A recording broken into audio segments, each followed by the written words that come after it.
How's it going, guys? Today I'm going to be showing you how to make a Euro Trance lead like DJ Heartstring. This week I made a new track using Euro Trance Volume 1 drums and Euro Trance Volume 1 preset pack. So today I'm going to go through and show you how I wrote the lead for that track. Here's a preview of that track.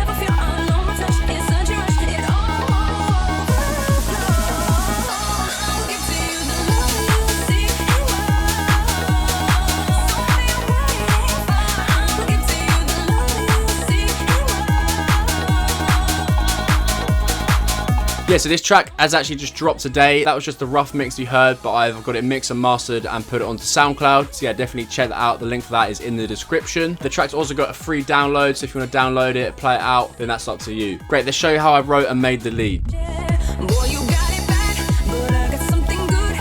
Great, so firstly I'm going to delete the MIDI from the lead and we're going to sort of make it from scratch, and I'm going to show you exactly how I go about doing it. Great, so firstly let's create a new MIDI. Let's find out what key we're in, so the bass, C# minor. Great, so when you're making a lead, it's very important to also look at your bass and the pattern that it's in. Lucky for us, this is a rolling bass.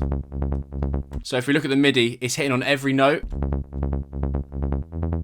So that gives us a lot of sort of leeway with the melody we can write. For example, it wouldn't matter if we were hitting here, it's not going to clash with it because look, it's on everything. So basically you can't really go wrong. Whereas if the bass line was more complex, so for example, I mean, like, that's not very complex to be fair, but then you're sort of worried about where you can and you can't put notes. So you wouldn't be able to put a note, like your lead wouldn't be able to sort of do this because it would just sound terrible. You've got to sort of play like the off notes where it's not hitting on the bass, if that makes sense. So obviously the lead would be like up here. So yeah, if you've got quite a complicated bass line, you've got to be really careful of where you're putting the MIDI notes for the lead. But lucky for us, we've got a rolling bass line. So as I said, it's hitting just constantly. So we can sort of put our lead notes anywhere. So yeah, I actually see this in a lot of modern tracks. People obviously realize that it's much easier to write a cool lead if you've got a rolling bass line. So yeah, I mean, a couple of years ago, all the tracks that were like sort of making it out into like the top 50 sort of deep house charts and stuff like that all had sort of like rolling bass lines, like all the Camel Fat and that sort of stuff. Great, so now we've had a look at our bass line, we can start writing the actual lead pattern. It's best to either start with a root note, so in this case it'd be C#, or you can also go for E or A. Let's just start with the root note. First thing I like to do is sort of get a rhythm. Let's pitch it up. That sounds better. And let's loop this section.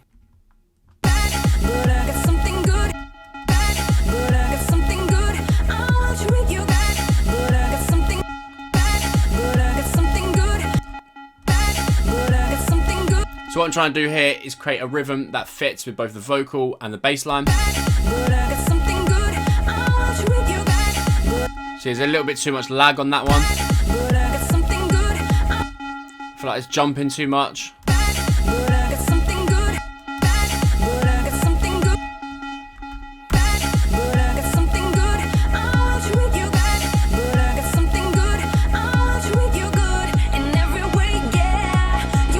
So it's simple, it's just basically this repeating itself. This is actually quite a common pattern, and over time you'll sort of learn the different patterns, like what sounds good. So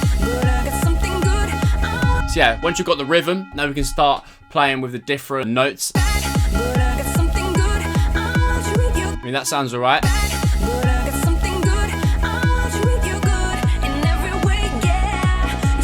Then it sounds good, as you can hear, but could sound better.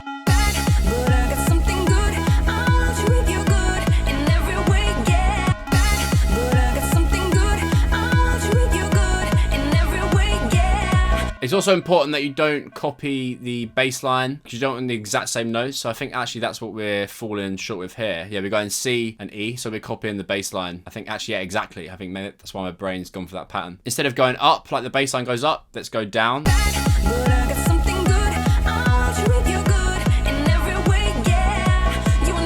Sounds alright. I think that last note is the issue.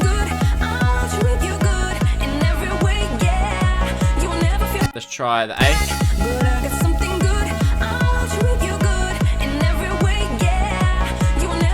See, none of them are sounding that good because I think as we're going for the root note, it's not quite hitting. So let's try pitching it up. So we've gone up a third. So obviously the root note, and we're in the key of C# minor. So let's go up to a third.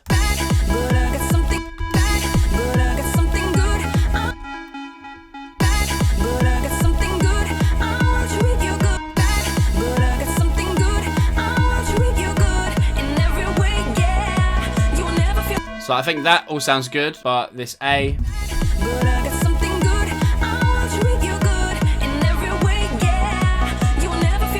Great, so now we've got the MIDI, we can move on to the Serum preset. So this is actually a preset for my Trance Volume 1 Serum pack. You can get that from the link in the description. The pack has over 65 basses and leads for making the sickest Trance, like DJ Heartstring, DJ Daily Trance, and many others. So yeah, definitely check that out while it's on sale. Great, so yeah, when I'm making a lead, I normally use just a pretty simple preset to obviously make and design the melody, especially with this pack. I've been using it on all my recent productions. So literally, it might sound simple.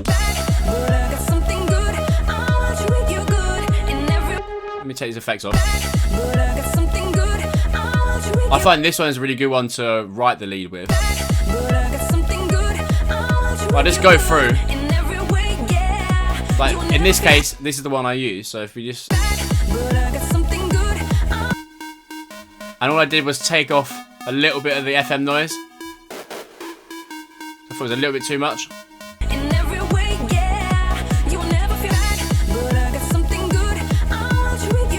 But yeah, I normally just go through.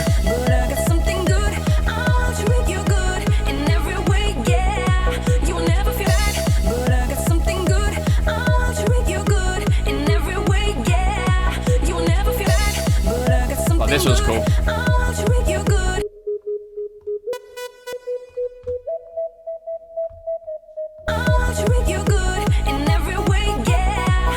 Maybe that one.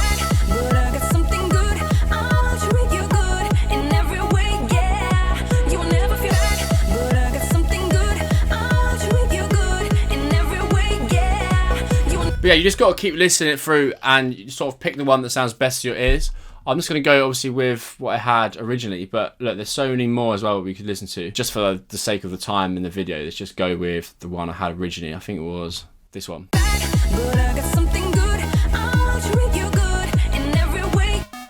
And let's turn down that FM. It's about 40. Great, so once you've picked your sound, you might want to add some processing. I don't always add processing, but for this project I did, because I just helped it cut through the mix a little bit. So firstly, we've got this EQ8, which has a boost at 1.26 kilohertz. Without it, it's not doing too much. We've then got this Saturn 2. This is doing a lot. So this is the Magic Mastering preset, so V1 all round Magic Mastering. And then I'm also sort of driving about 50%, and yeah, I've sort of just pushed this up by 10.1 dB, so you just drag it up like this. Yeah, and I've just sort of left band 1 on its own. But yeah, I'm just really sort of boosting and sort of saturating anything in the sort of mid to top region. So yeah, this just helps to really give it some presence in the mix. But without it, it sounds cleaner, but with it, it really just punches through. A bit quiet. This really helps boost the volume. And I've had this echo with dotted notes, so it's just basically so you can hear it better when I stop it. It's that sort of delay effect. I've then got this kickstart, so this is sort of side chaining it to the kick, so obviously helping it duck a little bit and not being too overpowering. I've also got this auto filter, which is just present at the start, so basically right here. I mean, it's actually meant to be like this, but I've obviously fucked up the automation. And then got a little bit of reverb. This is the Valhalla vintage verb. I just like this one because it just looks really cool. You've also got different colours, so that basically changes the algorithm slightly. But yeah, it's really low amount because I think the original lead already has quite a fair bit. The sound itself has a lot of reverb. So yeah, reverb pulled up. So without it.